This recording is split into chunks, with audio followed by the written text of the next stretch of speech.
Last Saturday हमने बात करी थी मंथली बैटमैन के बारे में जो हम बैंक निफ्टी में ट्रेड कर रहे थे।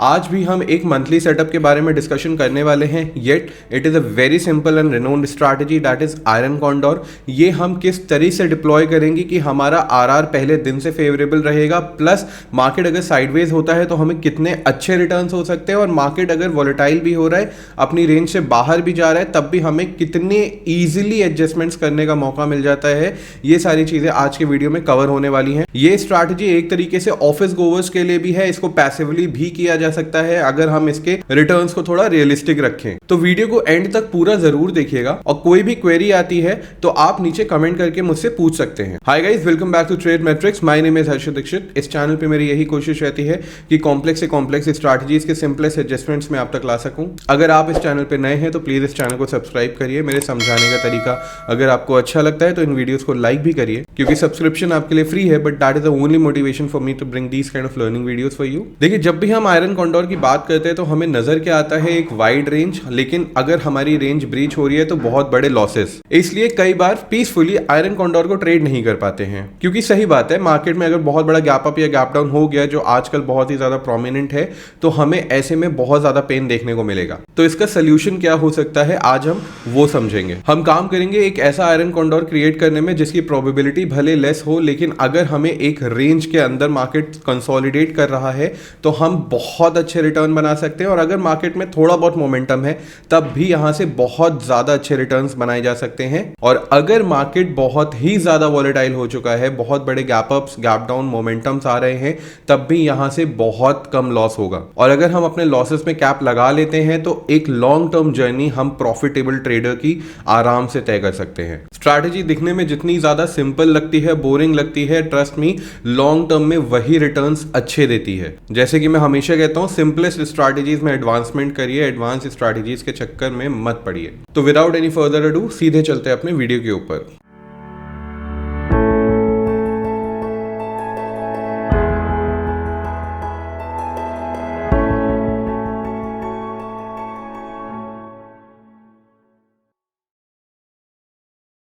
Rules for the monthly iron condor. हम यहाँ पे मंथली ट्रेड कर रहे हैं, और आप चाहे तो इसे निफ्टी में भी कर सकते हो, चॉइस आपका है। सिर्फ 500 strikes OTM strike off call and put for the monthly expiry in bank Nifty. हम क्या कर रहे हैं यहाँ पे, हम बैंक निफ्टी ट्रेड कर रहे हैं। और निफ्टी में अगर मुझे इसमें काम करना है, थोड़ा प्रोफिशिएंटली काम करना है, तो उसकी मैं ट्वीक अभी आगे आपको दे दूंगा, ठीक है। Buy 300 strikes away as hedge for the sold leg. अब करना क्या है कि हमें एटीएम से 500 पॉइंट्स बाहर जाना है, हमें कॉल की और पुट की स्ट्राइक्स बेचनी है।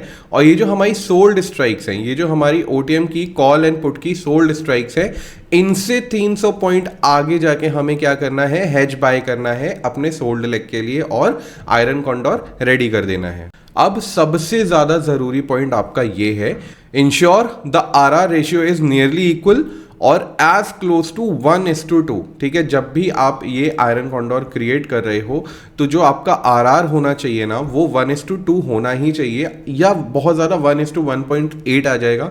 इससे कम होगा तो हम ये ट्रेड डिप्लॉय नहीं करेंगे। उसका रीज़न भी आपको भी बताऊंगा क्यों और कब हमें ऐसा करना पड़ता है, और ये आरआर हमें फेवरेबल कब नहीं मिलता है। ठीक है, as possible providing a balanced strategy with control risk and potential returns. कोई भी स्ट्रैटेजी अगर हम डिप्लॉय कर रहे हैं, स्पेशली अगर वो नॉन डायरेक्शनल है, तो हमें अपने रिस्क को कैप करना बहुत ज़्यादा ज़रूरी है। और अगर हम अपने रिस्क को कैप कर रहे हैं तो हमें ये भी पता होना चाहिए कि उसका पोटेंशियल तो हम ख़त्म नहीं कर रहे हैं। ठीक है, तो हम यहाँ पे क्या करें, एक बैलेंस्ड स्ट्रक्चर बना रहे हैं आयरन कॉन्डोर का, जहाँ पे हमारा रिस्क भी बहुत ज़्यादा कम है और हमारे रिटर्न्स पोटेंशियल भी मॉडरेटली हाई हैं। If the market breaches any of the break events, अब देखो एडजस्टमेंट की बात है, करना क्या है, ये हमारा एडजस्टमेंट का पार्ट है। If the market breaches any of the break even, book the entire trade and reinitiate the trade considering spot as ATM. हमें क्या करना है कि जब भी मार्केट हमारी रेंज तोड़ के बाहर निकल जाए, फिर वो चाहे नॉर्मली निकले या गैप डाउन गैप अप होके निकले, ठीक है, आपको क्या करना है, पूरा ट्रेड री इनिशिएट करना है। सबसे अच्छी चीज क्या है इस तरह के आयरन कॉन्डोर की, ये समझिए, ये एक लो प्रोबेबिलिटी आयरन कॉन्डोर है, तो इससे हमारा T+0 लाइन कभी भी हमें पेन नहीं देगा। अगर मैं कभी कोई ऐसी अपॉर्चुनिटी मिस भी कर देता हूं कि मैं एडजस्ट नहीं कर पा रहा हूं, तो भी मैं प्रॉफिट में रहूंगा या फिर बहुत माइनर लॉसेस में रहूंगा। बहुत बड़े लॉसेस मुझे इस स्ट्रैटेजी में कभी भी नहीं होंगे, ठीक है। और प्रॉफिट एंड लॉस का टारगेट हमारा 3% होना चाहिए। जब भी हमें 3% का टारगेट या लॉस मिलेगा, हम क्या करने वाले हैं, अपने ट्रेड को बुक करके एग्जिट करेंगे। या फिर आप क्या कर सकते हो, जब भी हमें 3% के आसपास का प्रॉफिट दिख रहा हो, हम यहाँ पे ट्राई करेंगे अपने प्रॉफिट्स को लॉक करने के बारे में, और फिर ट्राई करेंगे, एक बेट लेंगे कि अगर मार्केट हमारे सेंटर में क्लोज हो तो हम बड़े प्रॉफिट्स वहां पे कर सकें, जिसको आप जैकपॉट समझ लो, बोनस समझ लो, या जो भी समझ लो, कि मैं लॉसेस को मिटिगेट करने की कोशिश करूंगा। Once my losses are mitigated, मैं क्या करूंगा, अपने प्रॉफिट को बढ़ाने की कोशिश करूंगा, ठीक है। वो सारे एडजस्टमेंट्स हम यहाँ पे सीखने वाले हैं। एक बार चाहे तो वीडियो को पॉज करके समझ लीजिए कौन सी स्ट्राइक बाय करनी है, कौन सी स्ट्राइक सेल करनी है, उसके बाद हम आगे चलेंगे, ठीक। अब हम आ चुके हैं अपने सिमुलेटर के ऊपर, और एक चीज़ समझना बहुत ज़्यादा ज़रूरी है, क्योंकि ये लो प्रोबेबिलिटी वाला ट्रेड है, तो यहाँ पे हम इस ट्रेड को कब नहीं करने वाले हैं ये हमें समझना बहुत ज़्यादा ज़रूरी है। इसे आप लो विक्स में मत करना। लो विक्स में आपको बहुत ज़्यादा प्रीमियम्स नहीं मिलेंगे, और अगर आप इसे कर रहे हो तो आपको अपने रिटर्न्स को और ज़्यादा कम करना पड़ेगा। 3 नहीं 2% आप मान के चलना, तब आपको इसमें थोड़ा कंफर्टेबली आप इसे ट्रेड कर पाओगे। दूसरी चीज़, क्योंकि ये वेगा नेगेटिव ट्रेड है, तो इवेंट के पहले तो हमें बिल्कुल नहीं करना है, इवेंट्स के बाद हम कर सकते हैं। और क्योंकि ये एक ऐसा ट्रेड है जहां पे मेरा T+0 लाइन कंट्रोल्ड रहने वाला है, तो गैप अप और गैप डाउन से मुझे इसमें परेशान होने की कोई जरूरत नहीं है। मेरे लॉसेस में कभी भी 3% से ज्यादा नहीं लूंगा। प्रॉफिट आप अपने स्वाद अनुसार ले सकते हो, बट अगर आप उसको भी कंसिस्टेंटली 3% पे लेके जा रहे हो तो आप एक अच्छा ट्रेड बैलेंस मैनेज कर पा रहे हैं। चलिए, ट्रेड हमें बनाना है लास्ट मंथ के एक्सपायरी के अगले फ्राइडे को। आप 11 बजे के बाद ये ट्रेड कभी भी बना सकते हो, ठीक है। मैं यहाँ पे फेब मंथ का सिमुलेशन करके दिखा रहा हूँ, उसके बाद हम आगे चलेंगे और समझेंगे कि आरआर को बैलेंस कैसे रखना है, सारी चीजों को हम मैनेज कैसे करेंगे और सिमुलेशन कैसे करना है। 500 पॉइंट आगे जाके हमें क्या करना है, 500 पॉइंट आगे जाके हमें करना है सेलिंग, और उससे 300 पॉइंट आगे जाके हमें करनी है बाइंग। ये हमारा एक आयरन कॉन्डोर रेडी हो गया, ठीक है। अगर हम आरआर देखते हैं तो आरआर बहुत अच्छा है, 1:4 का आरआर हमें अभी मिल रहा है, तो ये ट्रेड हम अभी डिप्लॉय कर सकते हैं, ठीक है। एक दिन के साथ आगे चलते हैं। जब तक मेरा ब्रेक इवन ब्रीच नहीं हो रहा है तब तक मैं कोई एडजस्टमेंट्स यहाँ पे नहीं करूंगा, ठीक। अब देखो क्या हुआ कि मार्केट में एक बहुत बड़ा मूव आया, गैप अप हुआ या कुछ भी हुआ, उससे मुझे मतलब नहीं। मैं यहाँ पे एक एक दिन करके सिमुलेट कर रहा हूँ, क्योंकि जैसे मैंने बोला था ये एक पैसिव ट्रेड की तरह भी आप ट्रेड कर सकते हो। तो यहाँ पे क्या हुआ कि मार्केट ने एक बड़ा गैप अप दिया, बट स्टिल मैं यहाँ पे लॉसेस में नहीं हूँ, because my T+0 line is in control. आप क्या करोगे, पूरे ट्रेड को एग्जिट करोगे, ठीक है। पूरे ट्रेड को आप एग्जिट करो, फिर से आप क्या करोगे, 500 पॉइंट्स OTM जाके आपने सेलिंग करी, और उससे 300 पॉइंट बाहर जाके आपने किया बाइंग करा, ठीक। आपका लॉस 2% है, आरआर 1:3 हो गया है। एक दिन के साथ आगे चलते हैं, ठीक है। मार्केट में गैप डाउन आया, still I am in profit, बाहर की रेंज निकल चुकी है।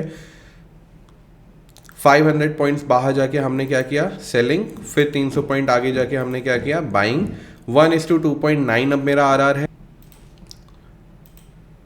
और आगे चलते हैं। फिर से मार्केट में गैप डाउन, 0.7% के आसपास का प्रॉफिट हो रहा है, ठीक। फिर से हम देखेंगे 500 पॉइंट्स बाहर की हम सेलिंग करेंगे, और 300 पॉइंट बाहर की हमने क्या किया, बाइंग। 1:2.8 easily manageable.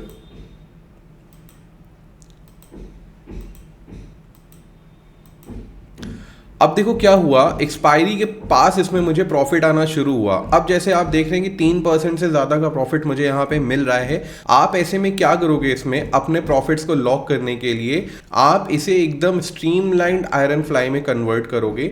वो कैसे करोगे आप, सबसे पहले तो आप अपने पूरे ट्रेड को बुक करोगे। सबसे पहले आप अपने पूरे ट्रेड को बुक करोगे, फिर जो भी ATM मेरा चल रहा होगा वो मैं बाय करूंगा, और उसकी एडजेसेंट स्ट्राइक्स को मैं खरीद लूंगा, ठीक है। इससे क्या होगा होगा कि मेरा 3% का प्रॉफिट लॉक हो जाएगा, और अगर मार्केट सेंटर में कहीं क्लोज होता है तो मुझे 7% का प्रॉफिट यहाँ पे मुझे होते हुए दिख रहा है। बट एक चीज़ आप याद रखिए, यहाँ पे ज़रूरी नहीं है, मेरी रेंज इतनी नैरो हो चुकी है कि मैं अपने प्रॉफिट्स को ज़रूरी नहीं कि वो रियलाइज होंगे ही होंगे। तो यहाँ पे मैं अपने 3% प्रॉफिट्स को लॉक कर रहा हूँ। तो इससे बेटर क्या है कि मैं अपने आयरन कॉन्डोर को बुक करके निकल जाऊं, या फिर अपने आयरन कॉन्डोर में ही लॉसेस को मिटिगेट करने की कोशिश करूं।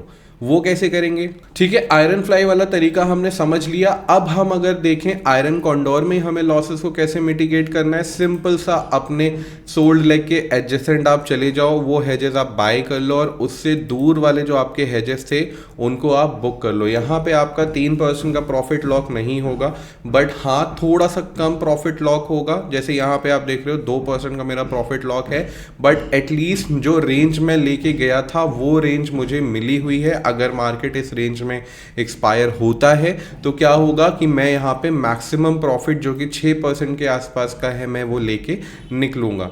आगे चलते हैं, और यहाँ पे आप देख रहे हो कि थर्सडे एक्सपायरी के दिन मैं यहाँ पे पूरा 6% का प्रॉफिट लेके निकला विद 0 रिस्क एट ईओडी। ठीक है, तो अगर आप इस तरह से इसको ट्रेड करना चाहते हो तो भी कर सकते हो। अगर आप आयरन फ्लाई बना के 3% का प्रॉफिट लॉक करके आप इसको ट्रेड करना चाहते हो तो आप वो भी कर सकते हो।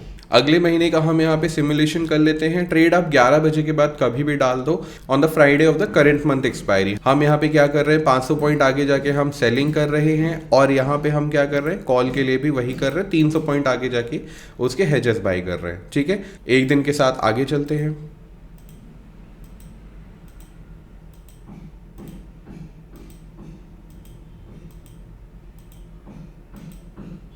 मार्केट ने मेरी रेंज तोड़ दी यहाँ पे 19 तारीख को। अब मैं क्या करने वाला हूँ, पूरे ट्रेड को मैं करूँगा बुक। ठीक है, पूरे ट्रेड को मैंने किया बुक, 500 पॉइंट बाहर जाके अपने ट्रेड को री इनिशिएट करूँगा। ठीक है, और एक चीज़ मैं देखूँगा, मेरा RR 1:1 का हो गया है, मेरा RR 1:1 का हो गया है। तो अब मैं इस ट्रेड को अवॉइड करूंगा। क्यों? क्योंकि धीरे धीरे मैं अपने लॉसेस को बढ़ाऊंगा, मैं प्रॉफिट इसमें ज़्यादा बना नहीं पाऊंगा। ठीक, तो ऐसे में आपको क्या करना चाहिए, आपके पास दो ऑप्शंस हैं, या तो आप वेट करो अगले महीने आने का, या फिर आप क्या कर सकते हो, आज ही ट्रेड डिप्लॉय कर सकते हो for the later month expiry, क्योंकि सारा खेल RR का है। ठीक है, अब क्योंकि बैंक निफ्टी है, लिक्विडिटी का थोड़ा सा इशू मिल जाएगा आपको, तो आप क्या करोगे कि अब वेट करोगे, और जब लास्ट वीक ऑफ एक्सपायरी होगा, करंट मंथ का जो आखिरी हफ्ता चल रहा होगा, वहां पे हम जाके क्या करेंगे, अपने मंथली ट्रेड को डिप्लॉय करेंगे, अगले महीने के ट्रेड को डिप्लॉय करेंगे। तो इससे क्या होता है कि मेरा जब भी RR कंट्रोल रहेगा तो मुझे कभी भी बड़े लॉसेस यहाँ पे होने नहीं वाले, और जब भी RR मेरा फेवरेबल रहेगा तब मैं अपने प्रॉफिट्स को आराम से प्रोक्योर कर सकता हूँ और लॉसेस को एलिमिनेट कर सकता हूँ। Yes, this trade is dependent on a low volatile markets. ठीक है, अगर मार्केट में बहुत ज़्यादा वोलेटिलिटी है या मार्केट में बहुत बड़े ट्रेंड्स हैं तो इस एडजस्टमेंट से प्रॉफिट कर पाना बहुत मुश्किल है। बट यस, यहाँ पे आपको कभी भी बड़े लॉसेस नहीं होंगे, never ever more than 2 to 3%, ये आपको हो ही नहीं सकते। देखो, एज अ ट्रेडर हमें सारे एस्पेक्ट पता होने चाहिए, ना ही सिर्फ थीटा और वेगा, बट ऑल्सो हमारा RR प्रोबेबिलिटी हमें कैसे फेवर देगा अगर हम नॉन डायरेक्शनल ट्रेड कर रहे हैं, और वो भी तब जब हमारे पास ऑन स्क्रीन बैठने का ज़्यादा टाइम नहीं है। तो ये सारी चीज़ें हमें थोड़े पता होना चाहिए ताकि हम अपने ट्रेड्स में एफिशिएंसी ला सके। ट्रेड में बने रहना इज नॉट द थिंग, सही ट्रेड में कब ट्रेडिंग करनी है ये पता होना बहुत ज़्यादा ज़रूरी है। आई होप आपको ये वीडियो अच्छा लगा होगा। इस वीडियो से अगर आपको थोड़ी सी भी लर्निंग मिली है तो इस वीडियो को लाइक करिएगा, चैनल को सब्सक्राइब करिएगा।